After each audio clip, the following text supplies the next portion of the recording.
Hello, khulumbai, good evening. आंनि गोदान मोनसे भिडिअ नोंथांमोनखौ फिन खेबसेबाव बरायनानै लागोनाय जाबाय। आसा खालामो नोंथांमोनहा गासिबो मोजाङैनो दङ।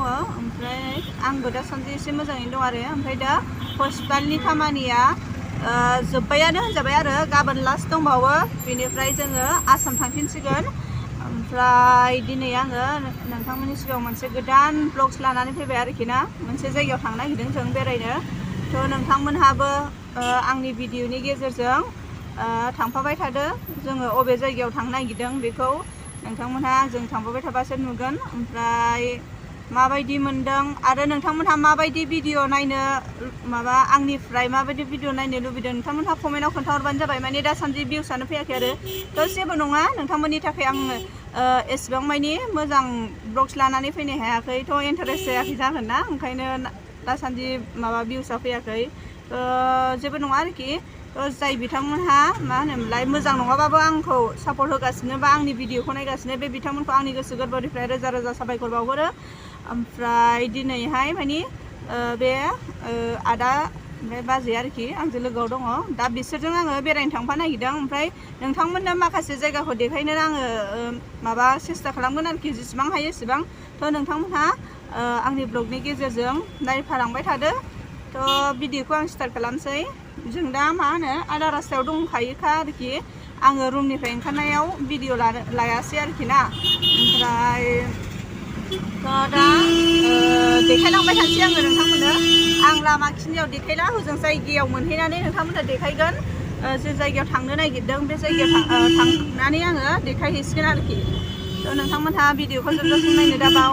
आरो जायफोर बिथांमोनहा आंखौ दिनैसिम आरो मोजां नङाबाबो भिडिअखौ नायनानै आंखौ हेफाजाब होगासिनो बा सापर्ट होगासिनो दं, बे बिथांमोनखौ आरो फिन खेबसेबाव आंनि गोसो गोरबोजों रोजा रोजा साबायखर बावबाय आरोखि ना।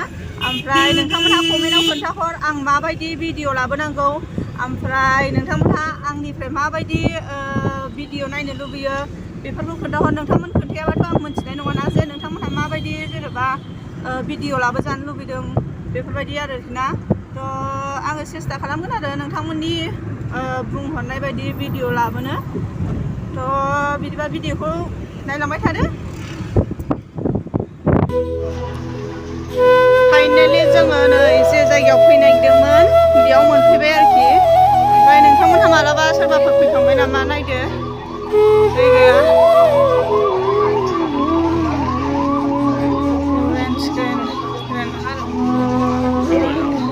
Indian ladies टुरिस्टफोरनि थाखाय नायो।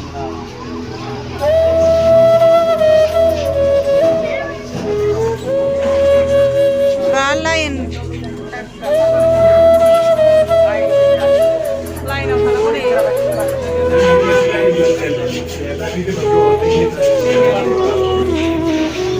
मादैया हाबबोनो मोनाखै।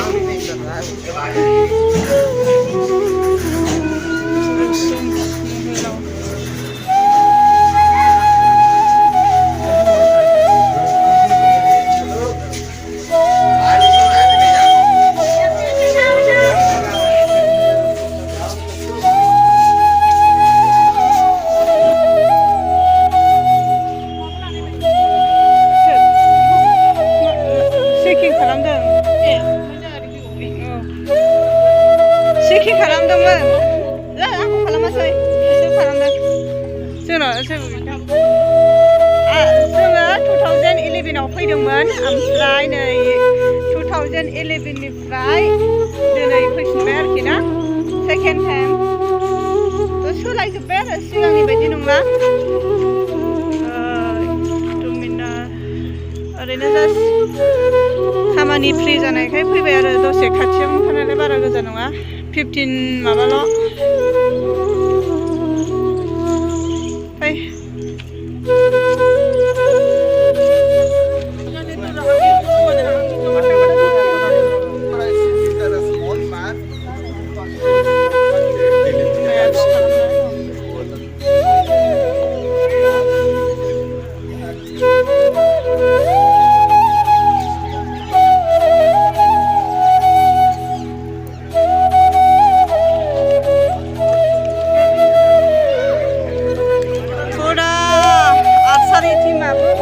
बैयावहाय फट' लाखांबाय जोङो आसाम आर्सारि टिमा।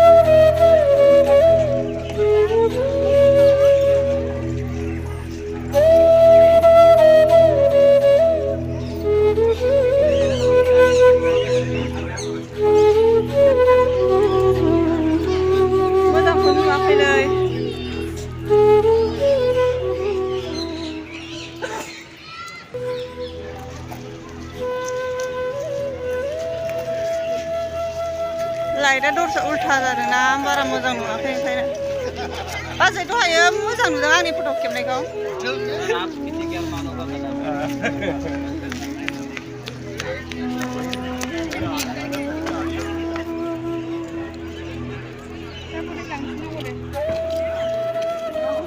टकन होनानै दोनबासोमोन बिसोरो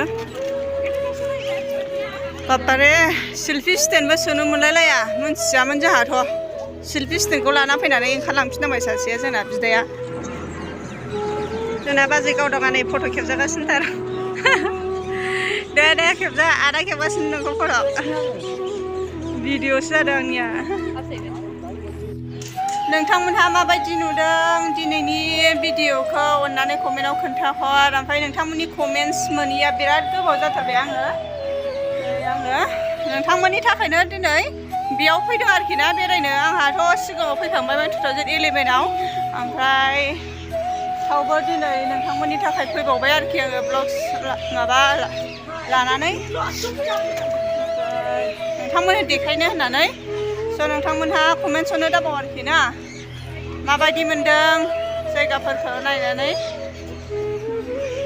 काहानिखौथ' खोन्थानो रोंला लोगोफोर काहानिया मा मामोन जोंथ' मिथिला जाहैबाय खोन्थादों बबावबा मानि बिसोरबो बुरजा गैया आरोखि मानसिफ्रा खोन्थाग्राफ्रा काहानि खोन्थाग्राफ्रा दङमोन ओमफ्राय आङो लेङासै आरोखि फैसाफोरसो होनांगौ ना मानांगौथाय बेफोरखौ मिथिला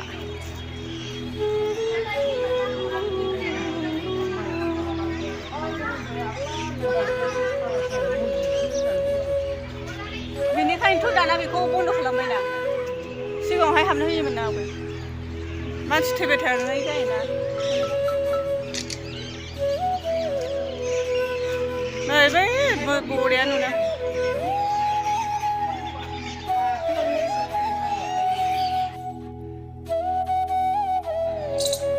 नोंथांमोनहा बे जायगाखौनो नायसाबदोलाय दिनैनि भिडिअआव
बिबारनि एकदम फाग्लि होननानै बिराद मोजां मोनो आं बिबारखौ ओंखायनो बिबार मोननायखाय नोंथांमोननो देखायबाय आरो बेयावबो येल्ल' येल्ल' बिबार बारनानै दं बारफबनानै दं बेयावबो दं नै मोजांनो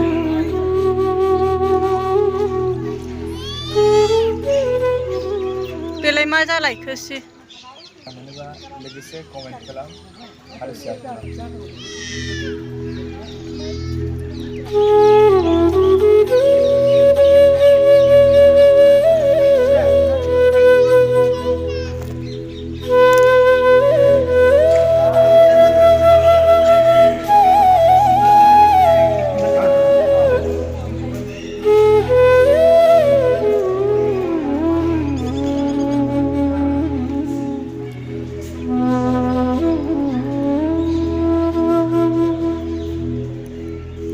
सेल्फि स्टेन्डबो सोनो मोनबावा बाहाय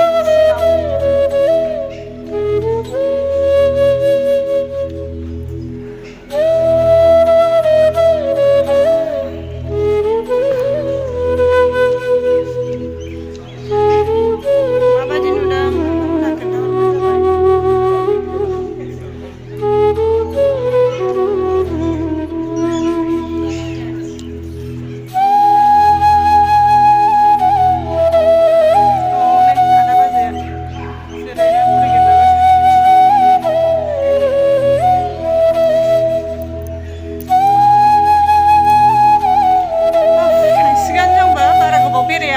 खावसे दंबावो बेरायनानै ओरै खावसेल' बेरायबाय आरोखि ना ओमफ्राय जों सिगाङाव फैखांखानाय आरोखि 2011आव जोङो फुरा आसाम टीमा माने बेरायहैदोंमोन साब जुनियर नेसनेल चेम्पियनशिप जादोंमोन जोंना राजस्थान आजमेराव आरोखि दा बेयावनो जों गोबां माने माबा नै टुरिस्टफोर बेरायनो फैदों बिरादनो बेरायनो फैयो आरोखि बिरादनो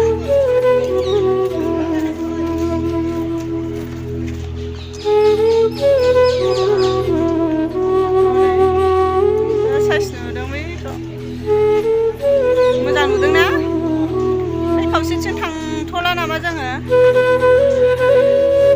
आङो बेबायदि बेयाव 2017निफ्रायनो फैबाय थादों थेवबो ओमफ्राय खेबसेबो बेरायफैनाय जायाखैमोन आरोखि ना ओमफ्राय दिनै बे बाजैयाबो हारसिं जायो ओमफ्राय लोगो गैया होननायखाय आं फैखाबाय आरोखि ना दा बिराद माने मोजां मोनबाय एसे मालाबा मालाबा बेरायनांगौबो बेसेबां बरिं लाइफ थाबाय थानो ना जेनेबा बेसेबां बरिङै थाबाय थानो ओंखायनो एसे बेरायनांगौबो आरोखि गाव हालखा जानायनि एसे गोसोफ्रा ना बैथिं थांसै आदा थांनो बैथिं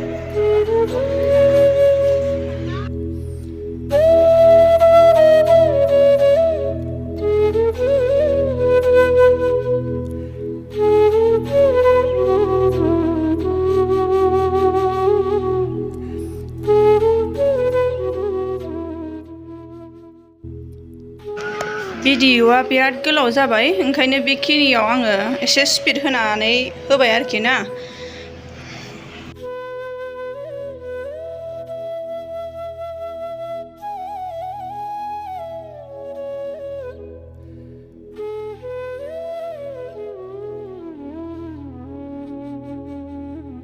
भिडिअ लानायफोरखौबो मोजाङै रोङा जाहैबाय नालाय मोजां जायगाबाबो मोजाङै देखायनो हाया आरोखि ना बेबायदि नोंथांमोनहा बिदिनो आंखौ सापर्ट होलांबाय था ओमफ्राय नोंथांमोन सापर्ट होलांबाय थायोबानो आङो लासैनो रोंलांगोन आरोखि सोलोंलांगोन गासिखौबो एसे एसे सोलोंगासिनो दङ ओमफ्राय उनहालागैसिम सोलोंलांबाय थागोन आरोखि आङो ना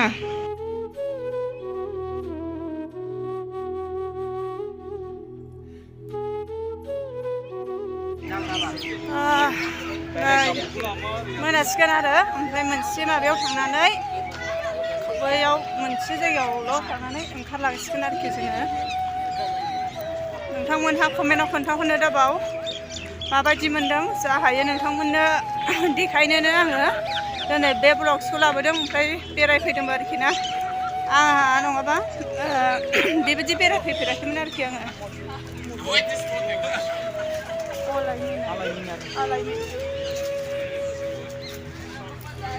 onnaiaao ना onnaiaao थाय onnaiaao नैबेनो जागोन आरोखि ना गाखोनो मोना नां बाहाय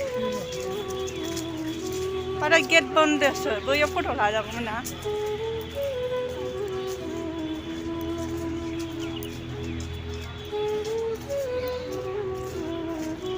onnaiaao ना onnaiaao नोहाय नै होयो गोजौ आरोखि मारै देखायबावो नोंथांमोननो